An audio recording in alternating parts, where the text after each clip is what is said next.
Micheál Martin. Thank you, Ceann Comhairle. Taoiseach,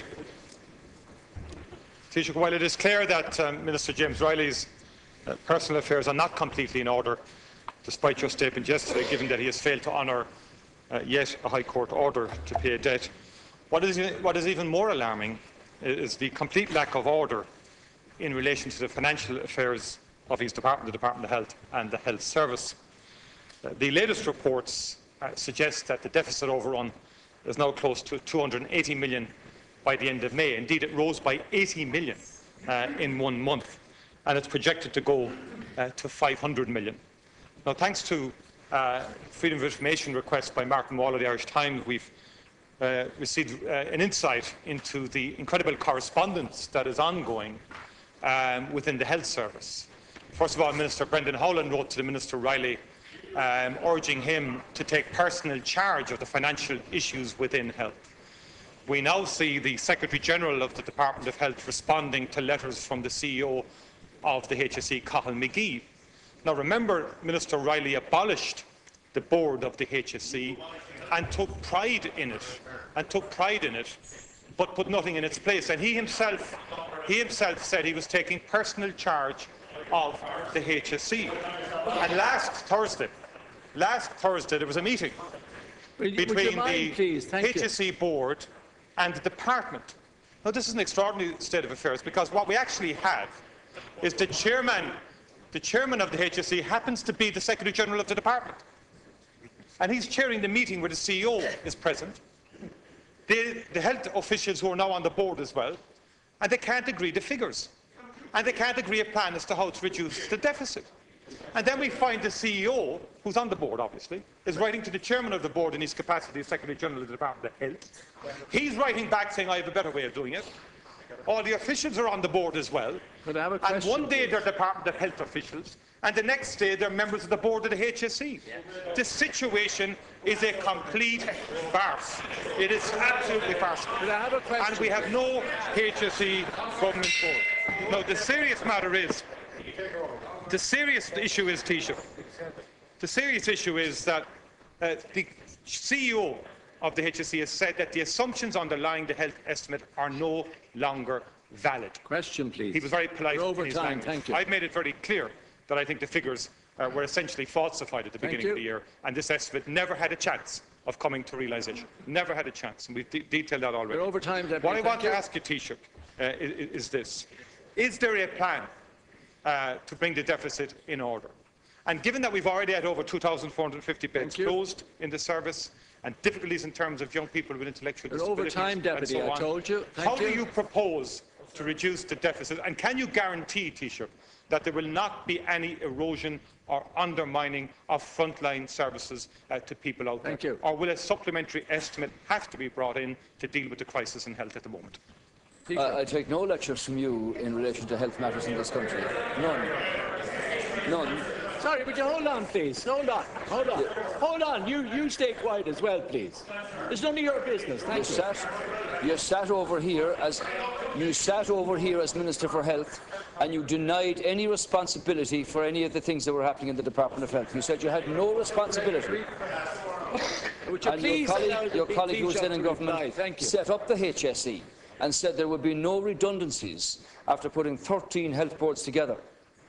And you poured hundreds of millions of taxpayers' money into the black hole of a financial system within the health service which was unable to deliver the services that our patients and our people need. And Minister Riley is left to clean up the most unholy mess, the legacy of a government which was out of control. I'm not going to tolerate this. You'll go outside the House. The next person that starts roaring and shouting is gone. Understood? On both sides. Thank you. Sorry, Taoiseach. I'm not taking any lectures from Deputy Micheál Martin in relation to the performance and the legacy of what was left of the health system. But I'll tell you this much. Minister Riley and the government have set their ceilings and set our targets for spending in respect of the health service and every other department. There will be no supplementary budget this year, because the agreements that were set out last year have to be achieved. And Minister Riley, in respect of the interim board of the HSE, is now dealing with that matter. And in fact, we had some discussions about that last week. It seems to me, Deputy Martin, as if you're exceptionally well briefed, even outside the Freedom of Information Act, but then that's nothing new. I think, Taoiseach, 1 minute, it reflects very much, Taoiseach, on your commitment to transparency, that we have to use the Freedom of Information Act to actually get the real story about what's going on within the question, please. Thank you. And Taoiseach, you chaired the Cabinet Subcommittee on Health, and you must be aware of the letter of Minister Howland. Minister Howland gave the lectures to Minister Riley. He told Minister Riley to take personal charge of this situation. So alarmed was he at the lack of governance, the lack of any control, and no sense of who was in charge. Question, it was Minister Riley who abolished the board with great fanfare and trumpeting, and he put no alternative or substitute in place. It is a farcical situation what we are currently experiencing, and there is no governance structure in place, and there will not be one in place before the end of this year. It is absolutely disgraceful.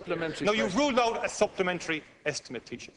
There are people out there in hospitals who are at the pin of their collar trying to make ends meet, who cannot understand what is going on at a higher level in terms of governance. So you're of over their time, service. Deputy. Could I have your hospital managers can't pay their bills.